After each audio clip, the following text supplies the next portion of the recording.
आत्मीय भाइयों एवं बहनों प्रणाम। आपको एक पुस्तक आत्मिक प्रगति के लिए अवलंबन की आवश्यकता, लेखक ब्रह्मवर्चस्व पढ़कर सुनाते हैं। आइए सुनते हैं।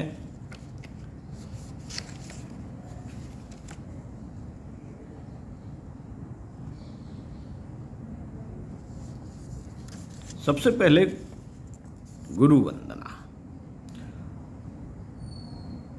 ओम गुरुर्ब्रह्मा गुरुर्विष्णु गुरुरेव महेश्वरः गुरुरेव परब्रह्म तस्मै श्री गुरुवे नमः। खण्डमण्डलाकारं व्याप्तं येन चराचरं तत्पदं दर्शितं येन तस्मै श्री गुरुवे नमः। नमोस्तु गुरुवे तस्मै गायत्रीरूपिणे सदा यस्य वाग्मृतं हन्ति विषं संसारसङ्गकम्। मातृवत् लालित्री च पितृवत् मार्गदर्शिका नमोस्तु गुरुशब्दाय श्रद्धा प्रज्ञायुता च या मातरं भगवतीं देवीं श्रीरामाञ्च जगद्गुरुं पादपद्मे तयो श्रित्वा प्रणमामि मुहुर्मुहुः। श्रद्धा का आरोपण, गुरु तत्व का वर्ण। साथियों, अध्यात्म क्षेत्र में श्रद्धा की शक्ति को सर्वोपरि माना गया है। एक ही मंत्र, एक ही साधना पद्धति एवं एक ही गुरु का अवलंबन लेने पर भी विभिन्न साधकों की आत्मिक प्रगति की गति भिन्न भिन्न प्रकार की होती है। इस भिन्नता का मूल कारण है श्रद्धा, समर्पण, इष्ट के प्रति ऐसा लगाव कि दोनों एक रूप हो जाए। जहाँ श्रद्धा नहीं होती वहाँ सभी उपचार, बाह्य कर्म कांड आदि निष्प्राण बने रहते हैं। गीताकार ने ठीक ही कहा है, श्रद्धामयं पुरुषः योषायविषः। श्रद्धामयं पुरुषः योषायविषः, अर्थात जिसकी जैसी श्रद्धा होती है वह स्वयं भी वही अर्थात उसके अनुरूप बन जाता है, ढल जाता है। शिष्य और गुरु के मध्य जो श्रद्धा के सूत्रों का सशक्त बंधन रहता है वही लक्ष्य तक पहुंचाने में, अध्यात्म क्षेत्र की समस्त विभूतियां हस्तगत कराने में प्रमुख भूमिका निभाता है।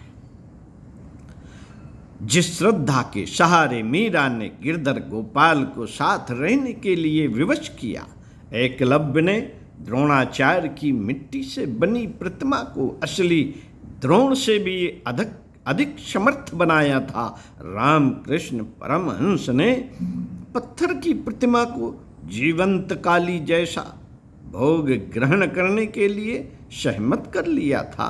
वह श्रद्धा तत्व ही आत्मिक प्रगति का आधारभूत कारण है। इसे उपार्जित करने के लिए जीवंत गुरु का आश्रय लेना पड़ता है। व्यायामशाला में प्रवेश करके ही बलिष्ठ पहलवान बनने की बात सदती है। डंबलों के मुदगरों के सहारे भुजदंड मजबूत किए जाते हैं। श्रद्धा संवर्धन के लिए गुरु के प्रतीक को सदाशयता की प्रतिमा मानकर चलना होता है।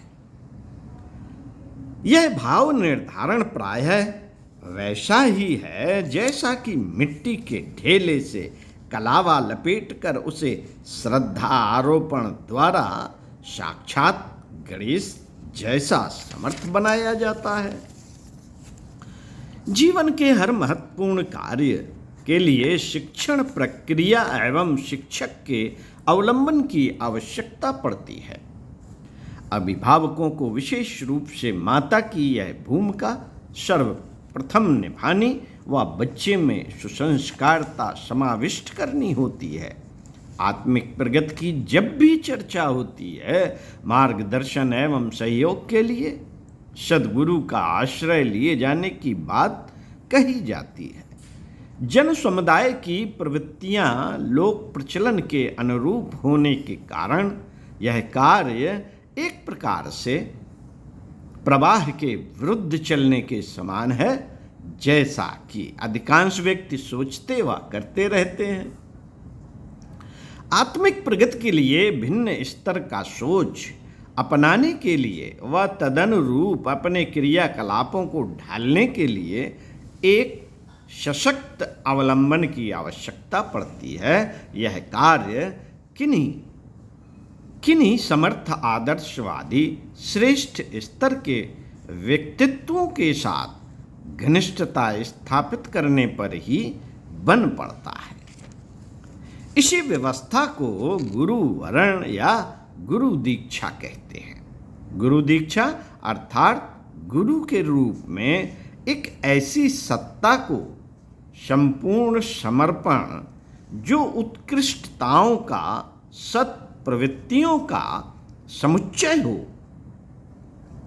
जिसके पद चिन्हों पर चलकर, जिसके द्वारा प्रदत्त मार्गदर्शन को अपनाकर अपना जीवन भी वैसा ही श्रेष्ठतम व सार्थक बनाया जा सके।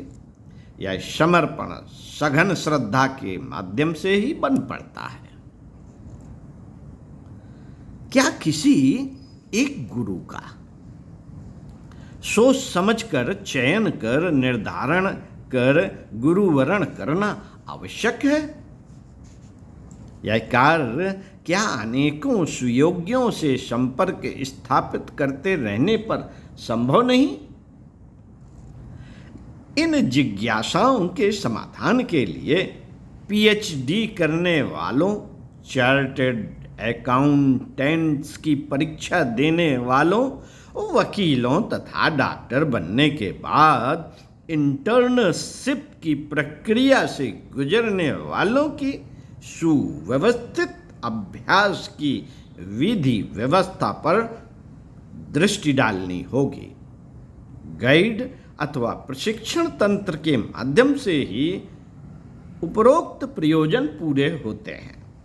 निश्चित निर्धारण के बाद एक सुनिश्चित उत्तरदायित्व भी बनता है एवं उस सीमा बंधन के आधार पर शिक्षण प्रक्रिया की समग्रता की सुनिश्चितता भी रहती है। मित्रों, अनिश्चय की दशा में जहां तहां से चंचू प्रवेश करते रहने से उपर्युक्त कार्यों में से एक भी नहीं सदता। इसलिए परंपरा ऐसी ही बनाई गई है कि महत्वपूर्ण कार्यों के लिए विधिवत एवं निर्धारित प्रशिक्षण हो। चार्टर्ड अकाउंटेंट, एडवोकेट, डॉक्टर आदि का व्यवहारिक ज्ञान प्राप्त करने की अवधि में भी किन्हीं विशिष्टों के साथ जुड़े रहने की विधि व्यवस्था है। इस मर्यादा का उल्लंघन कर जहां तहां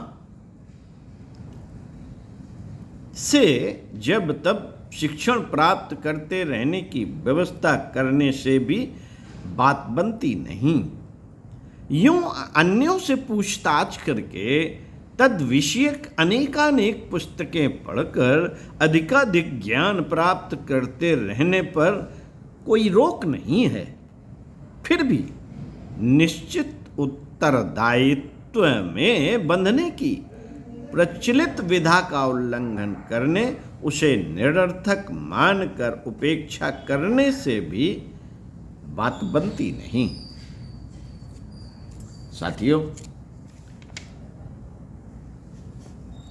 इसी क्रम में अगले वीडियो में सुनते हैं प्रश्न 5 से। ओम शांति।